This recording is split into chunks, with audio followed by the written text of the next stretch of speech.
and went, okay, I see them. You're giving them to me. They're tangible. I can understand what they are. What do I do with them now? And what I got back, Tony, was, are you ready for this? I'm like, yes, sure, boss. Let's go.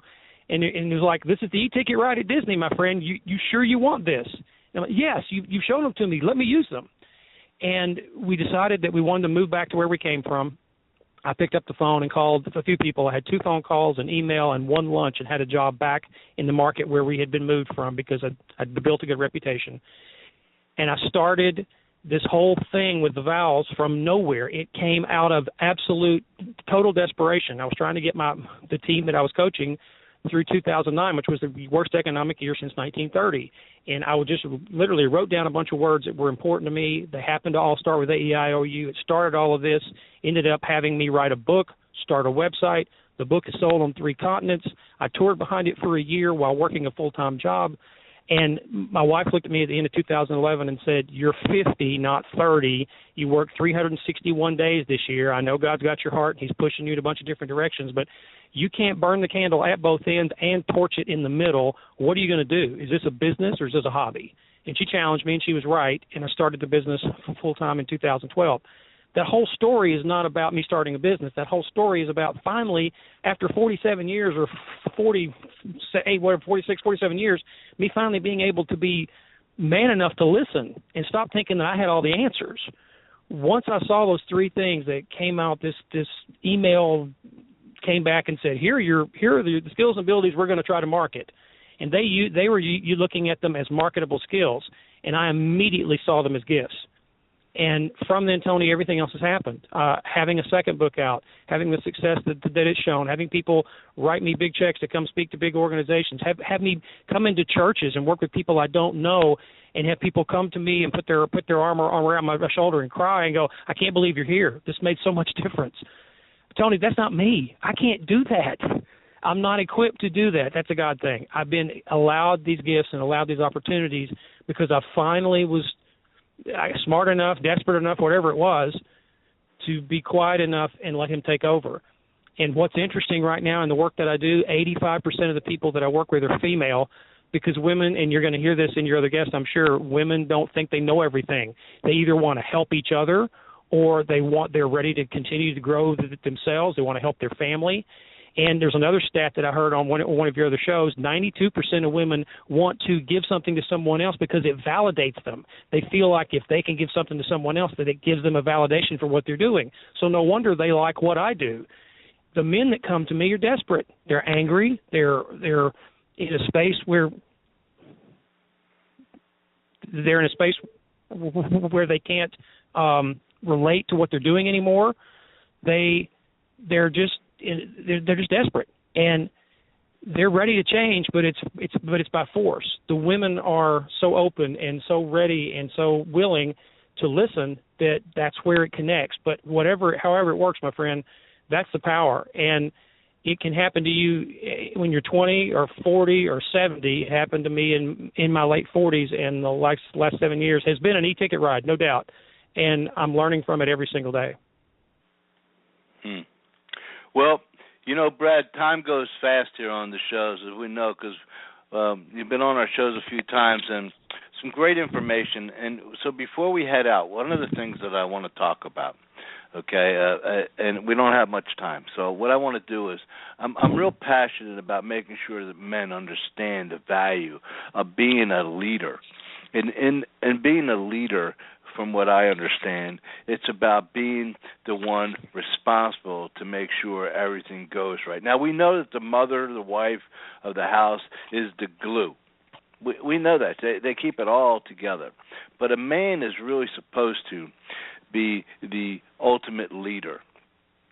And can you leave something for the men out there to understand why it's important for them to be the best them they could be?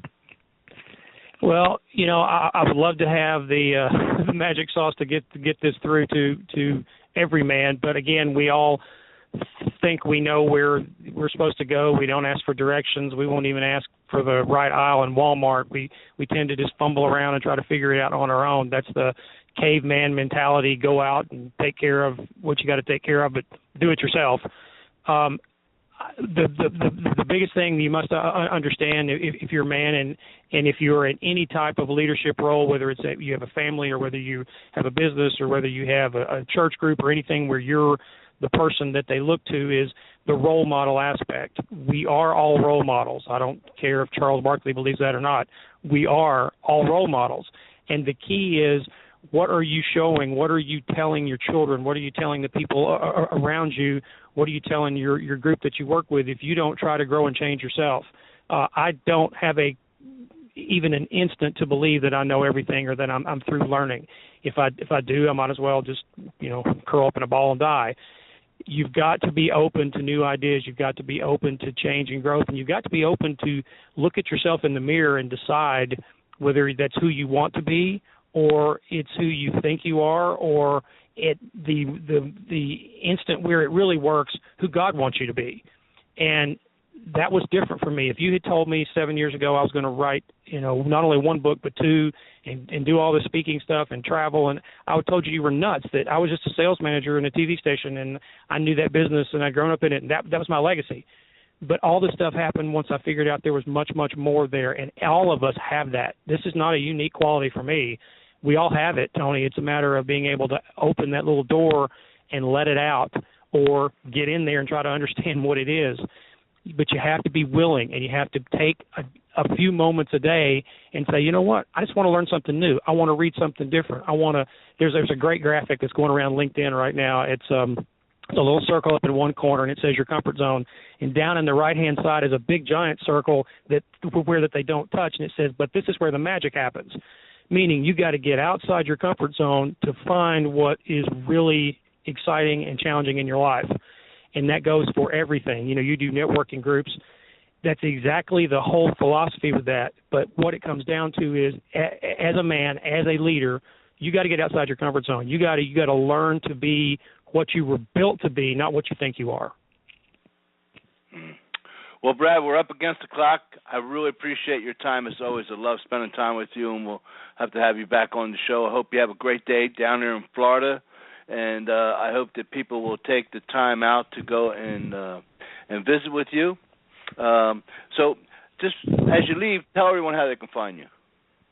Tony, I do things relatively simple. It's www.bradraney.com.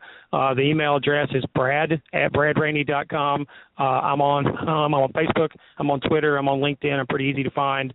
Love to connect with people. If you've got a church group or a men's group that's looking to do something different, or you're a leader and you're not really sure if you're at full capacity, I'd love to help you try to find that, because that's the gift that I've been given, is that little shovel to dig in your backyard and help you understand that you've been given gifts you don't know you have.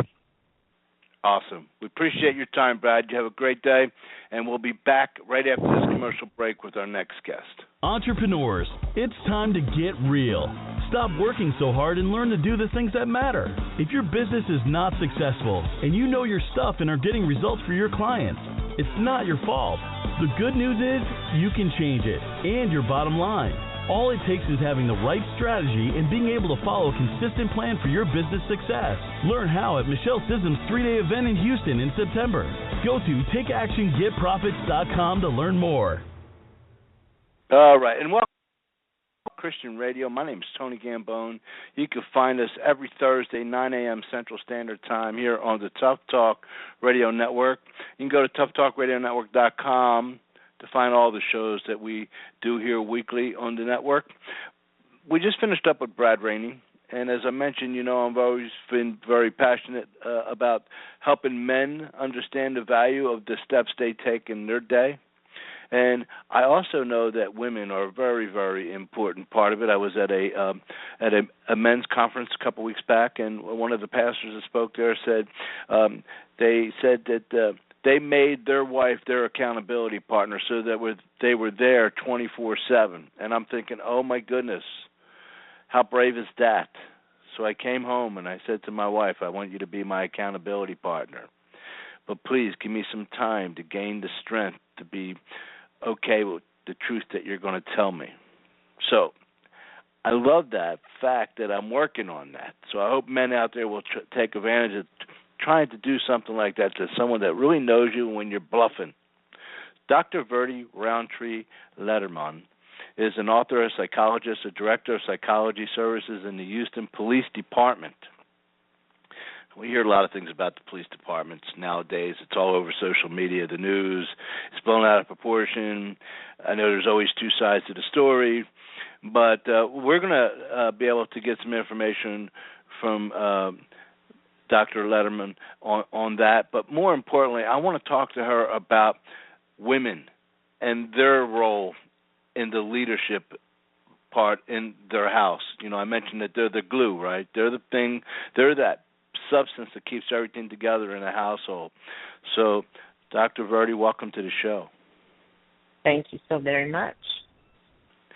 So I have been waiting to interview you because of a mutual friend that we have, Miss Sandy Lawrence, and I've heard so many great things about you. I don't know where to start. So I'm just going to go slow here, right? I know that you're in Houston, but where are you from originally? I'm originally from Louisiana via the military. My father was an officer in the Army, and so I grew up as a military dependent. So you got to travel. We did. We traveled quite a bit in the United States and in Europe as well. And you got to, as a child, experience a lot of different things that most children in today's world don't never get the chance to maybe even read about it. Absolutely. And as a child, of course, I didn't fully appreciate what I was being exposed to. But now when I look back, I realize that I understand cultures and diversity and just differences among people at a level, and I can appreciate those differences at a level that so many people have not had the opportunity to do, and they don't do that. So I value that childhood now in ways that I cannot fully express in words. You know, I always say God has a funny sense of humor. And I don't know whether he just smiles or laughs real hard at a lot of different things that we've come across. But I think, you know, I worked 20 years in the gaming industry, and so from the bottom of the ladder to the top of the ladder in the casinos. And I dealt with people from all around the world as employees, as co-workers, and as guests in the casino. I never realized all that time the education I was gaining on culture and communication and relationship building. I never had it, never popped up. So kind of like what you're saying. When you received that aha moment, what path did you decide to go on and why? I wasn't sure. I had a high school teacher who said to me, in Germany, as a matter of fact, that one day I would be a bridge between the races. And as a high school student, I couldn't grasp that at all. But what I have found is that I have truly been a bridge between races and genders and religious groups and age groups in a way that the barriers have been able to come down and people have been able to relate and develop relationships with each other because of some of the work that I've done with them. And I see that in my private practice. I see that when I speak to large groups. I see that when I speak across groups. So what I have done is just taken that into what I call my healing arena, and I just use that experience and use that gift, as your last speaker said, just be that bridge between people the way I think God would have us bridge those gaps and come together. So I'm a clinical psychologist, and I do therapy, and I speak and I teach any opportunity that I'm given. So I'm looking at your website, and it's am I spelling pronouncing your last name right? Lethermon. Lethermon. Okay, Lethermon. So it's VerdiLethermon.com. People need to go there and check out. There's so much stuff that you do. I got to have you on just for a whole hour because there's a lot of things. Well, there's a lot of things to touch on here. I mean,